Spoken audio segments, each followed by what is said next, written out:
Imhotep, everybody. Hey, this is Michael Imhotep, founder of the African History Network, host of the African History Network show. I'm a talk show host, researcher, lecturer, and writer, and a historian. I am here in Detroit, Michigan, right in front of the Coleman A. Young Municipal Center, okay? And this is at 2 Woodward Avenue here in Detroit. So this is City Hall, but behind me you see the statue called the Spirit of Detroit, the Spirit of Detroit. So today is Monday, October 14th, 2019, and what many people know as historically as Columbus Day, but has become known in many states and many cities as Indigenous Peoples Day, okay? So today is Indigenous Peoples Day. So I'm here in front of the Spirit of Detroit, and there was an Indigenous Peoples Day ceremony that took place today on the news. I saw it on WXYZ Channel 7 News, and I think this is the second year they've done that, either second or third year. It was on the news, they said it was supposed to take place 1 p.m. to 3 p.m., but it ended up taking place 12 to about an hour to 1:30, something like that, okay? So they gave the wrong time, so I got down here and it was over, okay? I talked to a sister that works at a news radio station here in Detroit, and I talked to her and she told me that they got the times mixed up. So I'm here broadcasting. All right, so the Indigenous Peoples Day celebration was supposed to be 1 p.m. to 3 p.m. today, but it actually started earlier, so I got here about 2 and it was over with. So I wanted to do this broadcast to talk some about this history. All right, and Indigenous Peoples Day ceremonies are not just for Native Americans, even though a lot of people think they are just for Native Americans. It's also for African Americans, because when we understand our history, we understand that the first Americans were Africans, okay? So if we look at the book by one of my friends, Dr. David Imhotep, The First Americans Were Africans, Documented Evidence, all right? His book is backed up by 713 footnotes.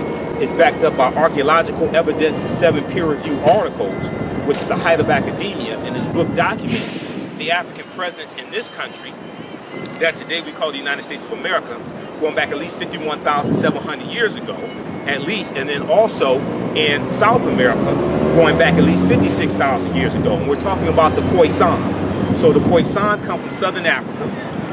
They have the oldest DNA on the planet. They're the ancestors to the Ainu and the Twa. They go all around the world, and they were here in this land. In 2004, Dr. Albert Goodyear, who's an archaeologist at the University of South Carolina, he made a discovery in Allendale County, South Carolina, and they found 13 different types of evidence, archaeological evidence, documenting an African presence in this country going back at least 51,700 years ago. So on page 14 of Dr. David Imhotep's book, he deals with this. And if you read any of my, you see any of my lectures, you see me talk about this. They found artifacts, architecture, campsites.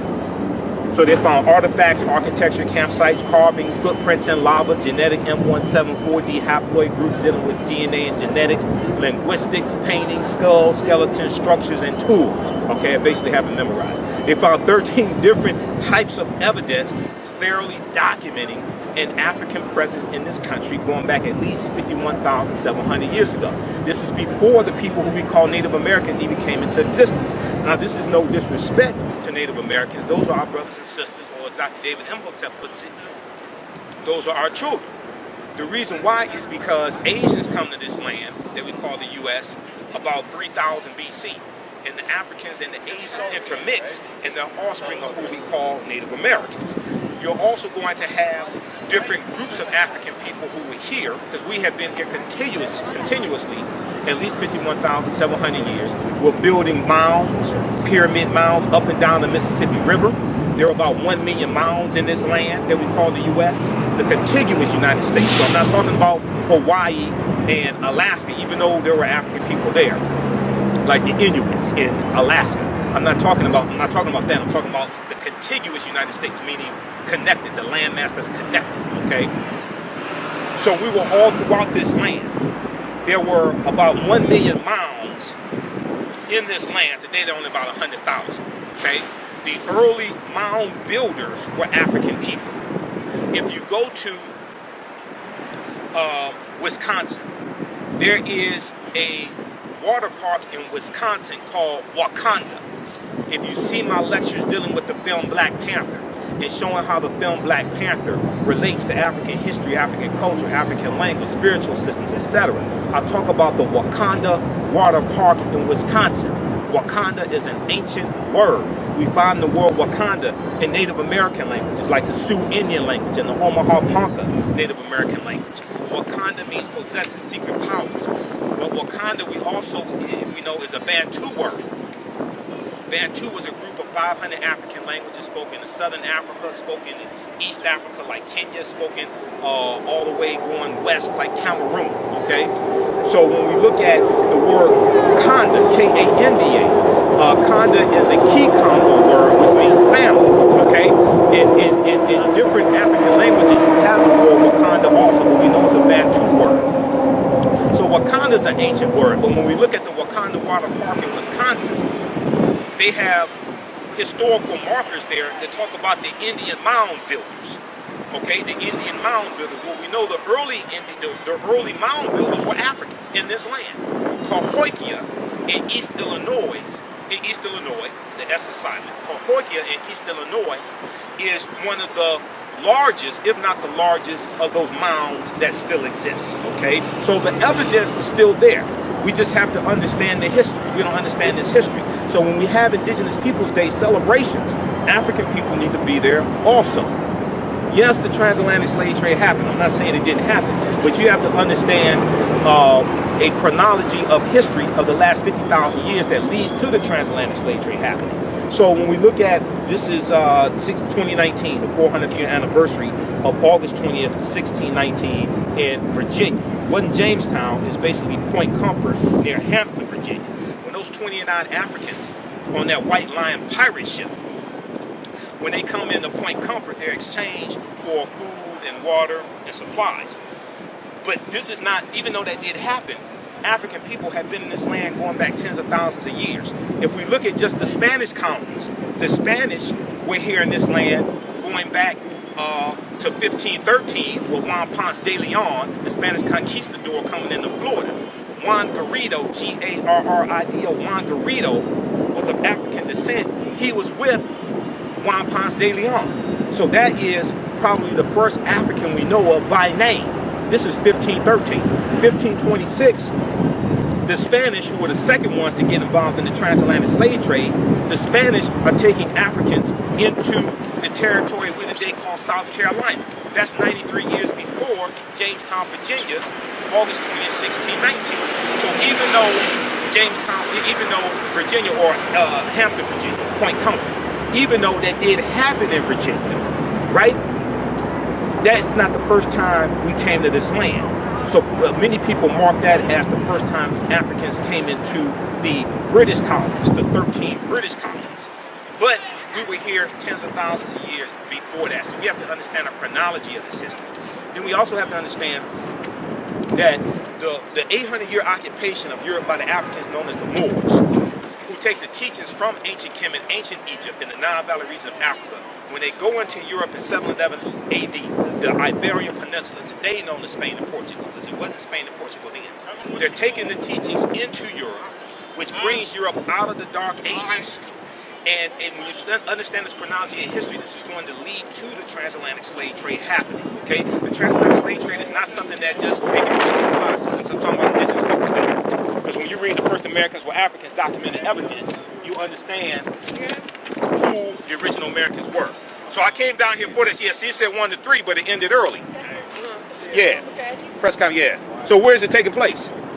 Must be right, I guess right there. Yeah, because here, I talked to a sister from WWJ Radio. She said it's already over with. Oh, okay. Yeah, because they gave the wrong time. It actually ended about 1:30. Because on the news, on Channel 7 News today, they said 1 to 3. So I live downtown, so I walked down here. It was already over with. So this is what was going on today, right? So let me read this to you. Council member Raquel Castaneda Lopez and the Detroit Indigenous Peoples Alliance, DIPA, present Indigenous Peoples Day, Spirit Plaza, so it's right here, This is Spirit of Detroit right behind me. October 14, 2019, 12 p.m. press conference, 1 p.m. to 3 p.m. honoring Indigenous Peoples Day activities. Okay, so this is what I was talking about. So you see I ain't make this up, right? But we see more and more cities who are celebrating Indigenous Peoples Day. Now, what we have to understand about Columbus is that Columbus, when he set sail on the Nina the Pinta and Santa Maria, August 3rd, 1492, Columbus goes on 4 voyages. He never comes to the land that we call the United States of America.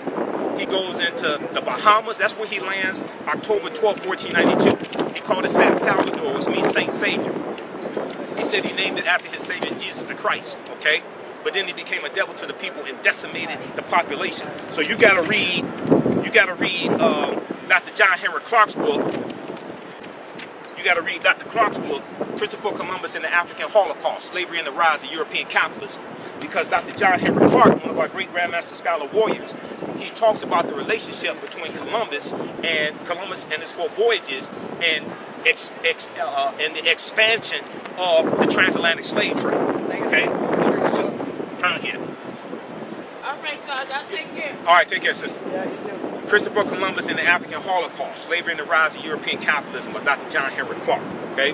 Now, Bishop Bartholomew de las Casas was a bishop who traveled with Columbus on his voyages.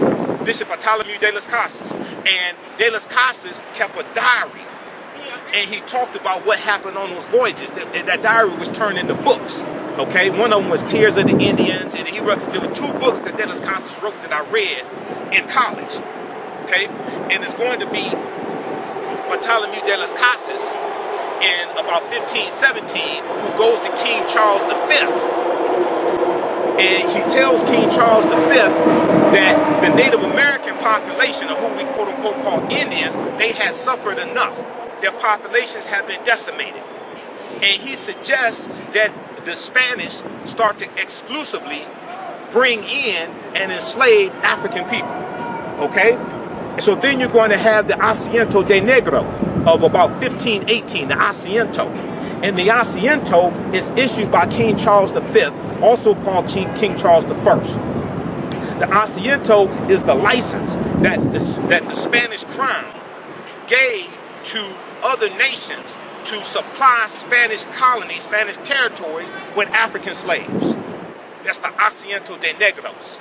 Okay? A-S-I-E-N-T-O. We got to study the Asiento because there were policies put in place. There were laws, papal bulls, treaties, like the Treaty of Tordesillas of 1494, about 1494, the Treaty of Tordesillas, where the Pope divides the non-Christian world between Spain and Portugal and sends Spain and Portugal out to conquer the non-Christian world.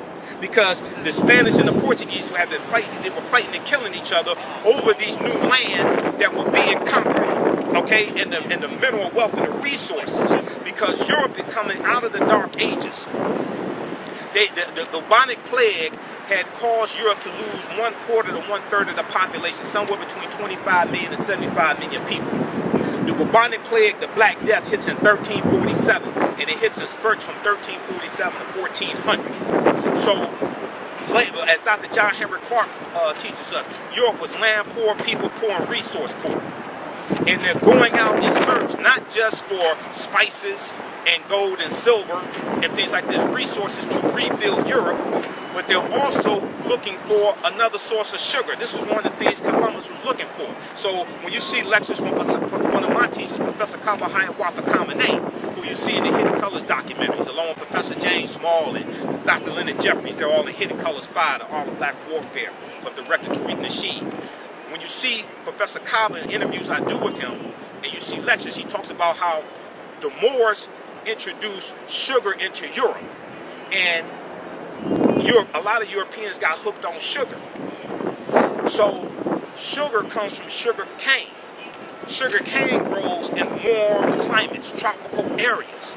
So Haiti, Puerto Rico, Cuba, Jamaica, those climates were prime climates to grow sugar cane. So this is what they're going to do. Okay, and the sugarcane plantations were very brutal, and the life expectancy on them was only maybe about 5 to 7 years. So you needed a large supply of Africans to keep this whole thing going, just the production of sugarcane. Okay, so we have to understand how all this history and the production of these crops and things like this is interrelated, interconnected. This is before cotton becomes king. Before that, it was sugar cane or sugar that was king. Okay, so we have to understand this history. So when we talk about Indigenous Peoples Day, all this history ties into us. Now, Columbus never came to this land that we call the United States of America. The closest Columbus comes here is Cuba, which is about 90 miles away. All right. But Columbus helps to lay the foundation for slavery, racism, capitalism, the exploitation of indigenous people, okay? And he helps to spread the transatlantic slave trade. Okay, so Columbus, when we deal with the transatlantic slave trade and we understand this chronologically, Columbus is crucial to understanding that history, even though the transatlantic slave trade goes back to the Portuguese right about 1440 or 1441. The Portuguese were the first ones involved in the transatlantic slave trade. The Spanish were right behind them. When you look at where Spain and Portugal are geographically, they're right next to each other and they're right above Morocco. And we know it's the African Moors going through Morocco into the Iberian Peninsula in 711 AD. And they're going to go all throughout Europe. Spain, Portugal, Italy, France. They're going to Czechoslovakia. They're going to England, Austria, Germany. They go all throughout Europe and change the complexion in many of these European countries, especially Spain and Portugal, as well as Sicily and Crete. Change the complexion because these Africans, especially the African men, the Moorish men, and women also, because you're going to have them intermix with the European population, change the complexion, and then you have biracial. You're going to have what we call today biracial people, okay, and they're going to then intermix as well. So when we look at King George III, right, who's the king of Great Britain, his wife, Queen Charlotte Sophia, this is the king who the 13 British colonies are separating from and fighting against during the American Revolutionary War, which starts 1775. His wife, Queen Charlotte Sophia, was of African Moorish ancestry on her mother's side. Okay, so there's a book that came out recently about Queen Charlotte Sophia. There've been a number of articles written about her. And the Washington Post had an article in May, around May of 2017 or so, when Meghan Markle married Prince Harry. And people were asking, well, is Meghan Markle going to be the first English royalty of biracial ancestry? So they had an article that talked about Meghan Markle, but talked about Queen Charlotte Sophia and her history, because she was of biracial ancestry as well. Okay? All right, so all this ties right back into our history. Okay, all this ties right back into our history. So there was an article from New York Times, okay, that talks about Columbus Day or Indigenous Peoples Day, depends upon where you are. All right, so read this article also, and it talks about how since 2015, several council members in the District of Columbia have attempted to rename Columbus Day to Indigenous Peoples Day. Okay, on 4 different occasions, the measure petered out and died. This year, Council Member David Grosso tied a new approach, introducing emergency legislation and undermining the control of the chairman. That approach worked. A majority approved the measure, and the mayor signed the bill on Friday, conveniently in time to be effective for Monday, October 14th, which will be officially known as Indigenous Peoples Day in the District of Columbia. The development comes in a year when at least 5 states and numerous cities and towns have joined a long list of localities that have already moved to formally recognize Indigenous Peoples Day. Okay, so there have been dozens of cities that have done this. I think it's over 30 now. And I saw an article from WXYZ Channel 7 in Detroit. I saw an article came out in the last couple of days that talks about how a state senator has introduced a bill to recognize Indigenous Peoples Day statewide, and there are already 7 states that recognize Indigenous Peoples Day. Now, Columbus Day is positioned as a federal holiday, meaning most banks are closed and federal government workers get a paid break stance, but the latest moves add even more variety to how local and state governments approach the day. In some cases, one holiday may be replaced, one holiday has replaced another. In other cases, the two will be recognized simultaneously. Okay, there has been little consistency in using. Okay, so skip over some of that. They talk about a number of cities. I've been following this. They talk about a number of cities and states who have adopted Indigenous Peoples Day.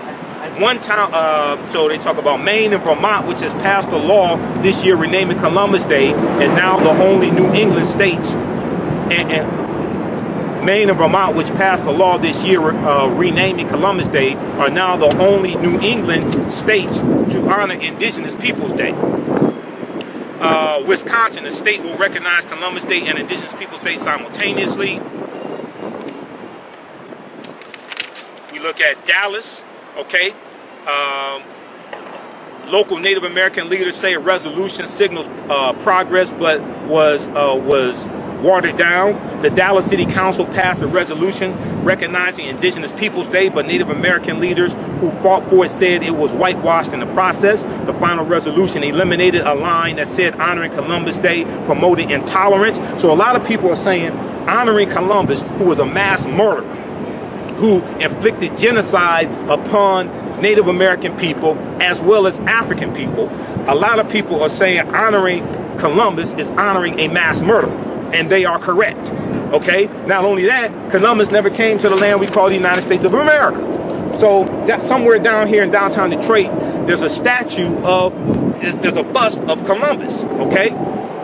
He never came to this land, so why you have a statue? But that, you had the Italian population who was really pushing for the celebration of Columbus Day and things like this, honoring Columbus, okay? And I think that even now, some of them, even though they still push it, I think even now some of them realize, well, maybe that wasn't historically accurate to do that, okay? Maybe that was a little insensitive to do that also, all right? I think some of them, not all of them, I think some of them, as people mature and learn more about history, I think some of them have come to realize that. Maybe you may want to celebrate that, but maybe everybody else may not want to celebrate Columbus, okay? New Mexico and beyond, Alexandria, Virginia also demands an end to indigenous sports mascots. However, Americans decide to spend the second Monday in October, the fact that they are actively engaging with history is positive, said Roxanne Dunbar-Ortiz. I agree with that, okay? She's a historian and author. Let me check the camera. Said Roxanne Dunbar-Ortiz. She's a historian and author, okay, of the book An Indigenous Peoples History of the United States. Along with the importance of honoring the nation's often overlooked indigenous past, she says she understands the importance of honoring Italians, okay? She says, but she asks, why not have Leonardo da Vinci, not a genocidal colonizer? Okay, I agree. So when we talk about this, it's not talking about erasing. When we talk about Indigenous Peoples Day, just so people understand, it's not talking about erasing historical contributions that Italians have made to this country. Because people of all different ethnic groups and races have made contributions to this country, okay? But Christopher Columbus never came to this land we call the United States of America. And where he went, he brought genocide, okay? And the destruction of indigenous people, African people, Native Americans, etc. And they brought slavery. So we're talking about honoring a master of genocide. All right, so check out this article here from the New York Times. And more, I think it's probably about over 30 cities now nationwide and 7 states honor Indigenous Peoples Day in some shape or fashion, okay? New York Times published October 13, 2019, updated October 14, 2019. Columbus Day or Indigenous Peoples Day depends where you are. In the past year, at least 5 states and numerous cities and towns have joined a list of places to formally recognize Indigenous Peoples Day. So if there's an Indigenous Peoples Day celebration in your community, African Americans need to be there. Yes, the transatlantic slave trade happened. Yes, it did. But we were here for tens of thousands of years before it happened. Also, you had there various groups of black, what are called black Indians, like Algonquins. You have black Indians. Now, what's going to happen is when European settlers come here, a lot of groups of African people that were here, a lot of them get reclassified as Native Americans. Okay, this is something that Dr. David Imhotep breaks down in The First Americans Were Africans, Documented Evidence, as well as other scholars. So we have to understand this history, okay? So if you like this information, visit our website, AfricanHistoryNetwork.com, AfricanHistoryNetwork.com, okay? You can support the African History Network. All of my DVD lectures are there, including my latest presentations dealing with Black migration 1619 to 2019, as well as my presentations dealing with the film Black Panther, 6 Principles of Political Self-Defense, understanding how laws and policies impact the economic conditions of African Americans. You can donate to the African History Network, paypal.me, paypal.me/the AHN Show, paypal.me/the AHN Show, or at our website, AfricanHistoryNetwork.com, AfricanHistoryNetwork.com. Click on the yellow donate button. That helps us keep doing the research, pay the bills, pay for equipment, things like this. Hopefully I don't have to buy another camera. I just bought this one. It fell over twice. Helps cover expenses also, like when I have to travel out of town to speak at different events, etc. Okay? All right, follow us on our YouTube channel, Michael Imhotep, IMHOTEP. Follow us on Facebook, The African History Network, Instagram, Michael Imhotep, and Twitter, The AHN Show. All right, hey, I got to get out of here. Remember, at the African History Network, we focus on educating, empowering, and inspiring people of African descent throughout the diaspora and around the world, because right knowledge corrects wrong behavior. What you do for yourself, what you do to yourself, and what you allow other people to do to you and get away with is based upon what you think about yourself. What you think about yourself is based upon what you become about yourself. What you become about yourself is based upon everything you've read, heard, and seen about yourself. Remember, right knowledge corrects wrong behavior. It's not over till we win. Wakanda forever. Hopefully you learned a lot today. And be sure to register for the online history classes that I teach on Saturdays and Sundays. Saturdays, normally 2 p.m. to 4 p.m. Eastern Standard Time. I teach ancient Kemet, the Moors, and the Ma'afa, understanding the transatlantic slave trade, what they didn't teach you in school. Visit our website, theafricanhistorynetwork.com, theafricanhistorynetwork.com, to register for the online classes. And right on the home page, scroll down, you see information about our radio show. We're on Sundays, 9 p.m. to 11 p.m. Eastern Standard Time. We broadcast on our social media platforms. My class is Ancient Kemet, one of the original names for Egypt, the Moors, and the Ma'afa, understanding the transatlantic slave trade, what they didn't teach you in school. We deal with thousands of years of history and what leads up to the transatlantic slave trade taking place, okay? So you can join us Saturday, October 7th and 14th. And 21st and 28th, 2 p.m. to 4 p.m. Eastern Standard Time. We have a couple of videos here you can watch as well. To the previews. The class is on sale $80, regularly $130. We do the sessions live. All the sessions are archived and recorded. Actually, we dropped the price to $60. So on sale $60, regularly $130. We do the sessions live. All the sessions are archived and recorded. You can go back and watch them anytime. Okay. So even after the class is over with, you still have access. So a year from now, 2 years from now, you can go back and watch the entire course. Sundays, I teach Black resistance movements from the Haitian Revolution, U.S. Civil War, Civil Rights Movement, and Black Power Movement, 1800 to 1968. So we're going to have another session of this class coming up October 14th. Okay. Sunday, October 15th. We'll have another session of this class coming up Sunday, October 15th. So as soon as you register, you can go watch the previous classes. This class is on sale $40. As soon as you register, you can go back and watch the previous classes, and you'll be ready to join us Sunday, October 15th. Also, if you'd like to stop it for information, you can support the African History Network, $, the AHN Show through Cash App. $, the AHN Show through Cash App, also through PayPal, paypal.me /the AHN Show. This helps us keep doing the research, stay on the air, keep broadcasting, pay some of the bills. All right, we have to get out of here. Remember, right now it's corrects wrong behavior. It's not over till we win. Wakanda forever. And we'll talk to you next time. Peace.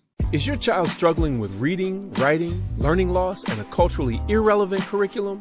Do you want your child to be outstanding at reading and writing and also take pride in their culture? Then you want Reading Revolution Online. Reading Revolution Online is a web-based reading support program. We serve scholars in grades K through 8, and through our innovative approach, we help them build reading confidence and cultural identity development, equipping them for success in school and life.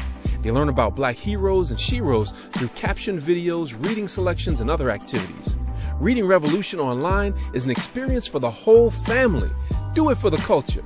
Go to readingrevolution.org and get your